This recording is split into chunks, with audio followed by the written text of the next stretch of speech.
Samantala, inaasahang aabot sa 2.5 milyon ng pasahero sa NAIA ngayong holiday season.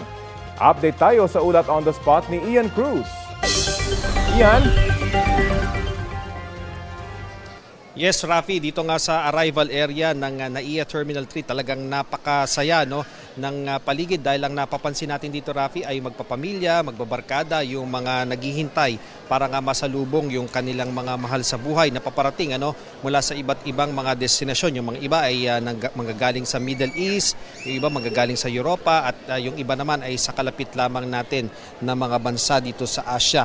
Doon naman, Rafi, sa departure area ay mas kalmado yung paligid kung saan marami rin nanghahabol sa kanilang mga flight isang araw bago nga yung Pasko. Yung check-in kiosk malaking tulong para hindi nga humaba ang pila sa mga check-in counters. Ang napapansin din natin ay nagkakaroon ng pila doon sa mga counter para sa pagbabayad ng travel tax para nga sa mga kababayan natin na mangingibang bansa. Para iwas pila, may option din po na magbayad ng online para sa inyong mga travel tax. At sa projection nga ng NNIC, aabot sa 2.5 million passengers ang daraan dito sa NAIA mula December 20 hanggang January 5. Pinakamaraming pasahero syempre dito sa NAIA Terminal 3. At Rafi, kahapon nga ay nasa 169,000 ang mga pasaherong dumaan dito sa NAIA o kulang 10% na mas mataas sa mga pasaherong dumaan dito sa NAIA noong nakaraang taon. Rafi, nakausap natin yung ilan sa mga pasahero na lumabas kani-kanina lamang. Yung isa galing sa New Zealand. Tinanong natin kung kumusta yung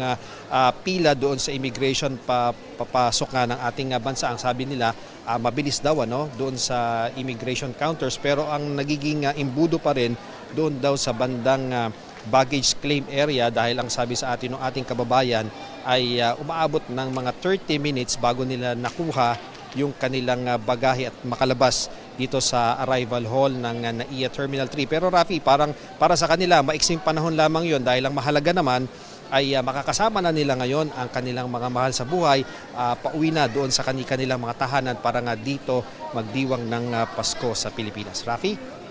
Maraming salamat, Ian Cruz.